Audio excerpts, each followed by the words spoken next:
Indonesia merupakan salah satu negara dengan populasi muslim terbesar di dunia. Karena itu, sejarah Islam di Indonesia bukanlah cerita yang sederhana, melainkan narasi panjang yang kaya, kompleks, dan terus berkembang. Sejarah ini tidak hadir begitu saja, tetapi dibentuk melalui proses penulisan, penafsiran, dan rekonstruksi yang berkelanjutan, sebuah proses yang dikenal sebagai historiografi. Memasuki masa pasca kemerdekaan, penulisan sejarah Islam Indonesia mengalami perubahan besar. Corak historiografi tradisional dan kolonial perlahan ditinggalkan, digantikan oleh pendekatan modern yang lebih kritis, metodologis, dan berorientasi pada kepentingan bangsa sendiri. Inilah awal dari historiografi Islam Indonesia modern. Salah satu ciri penting periode ini adalah lahirnya historiografi nasional. Berbeda dengan penulisan sejarah kolonial yang sering memosisikan umat Islam sebagai pihak pasif, historiografi nasional berusaha menampilkan umat Islam sebagai aktor aktif dalam perjuangan melawan penjajahan dan pembentukan identitas bangsa.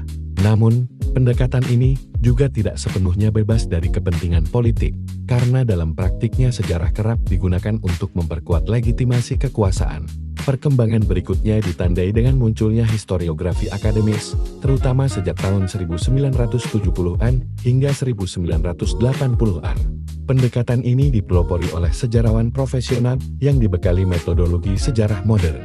Mereka menekankan penggunaan sumber primer, kritik sumber yang ketat, serta pendekatan ilmu sosial untuk memahami sejarah Islam secara lebih mendalam dan objektif. Lembaga-lembaga seperti IAIN yang kini menjadi UIN-LIPI dan berbagai perguruan tinggi menjadi pusat perkembangan pendekatan ini.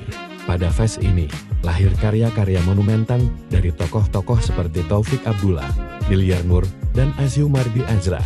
Salah satu tonggak pentingnya adalah terbitnya buku Historiografi Islam Indonesia pada tahun 1983, yang menjadi upaya sistematis pertama dalam memetakan perkembangan penulisan sejarah Islam di Indonesia. Sejarah tidak lagi hanya ditulis, tetapi juga dikaji secara kritis cara penulisannya. Seiring waktu, historiografi Islam Indonesia modern berkembang dalam berbagai corak. Ada corak akademis ilmiah yang menekankan objektivitas dan metodologi ketat. Ada pula corak apologetik yang berupaya menonjolkan peran besar umat Islam dalam sejarah nasional. Selain itu, muncul corak politis ideologis yang memanfaatkan sejarah sebagai alat legitimasi kekuasaan, serta corak sosiologis antropologis yang menaruh perhatian pada kehidupan sosial, budaya, dan tradisi lokal umat Islam. Transformasi ini tidak lepas dari perdebatan panjang di kalangan sejarawan. Seminar-seminar sejarah nasional sejak tahun 1957 hingga tahun 1981 menjadi ruang penting untuk mendiskusikan arah baru penulisan sejarah Indonesia. Gagasan Indonesia sentris diperkenalkan untuk mendekolonisasi sejarah, sementara pendekatan interdisipliner dan multidimensional diajukan guna memahami realitas masyarakat Indonesia secara lebih utuh. Puncak penting dalam historiografi Islam Indonesia terjadi pada seminar Sejarah Islam tahun 1983 di Yogyakarta. Seminar ini menjadi tonggak awal perumusan teori dan metodologi khusus bagi penulisan sejarah Islam Indonesia. Dari sinilah muncul kerangka-kerangka baru, mulai dari sejarah lokal, biografi tokoh, sejarah militer, hingga novel sejarah.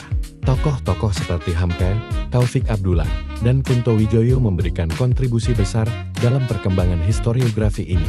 Hamka menempatkan sejarah Islam Indonesia sebagai bagian dari sejarah umat Islam global.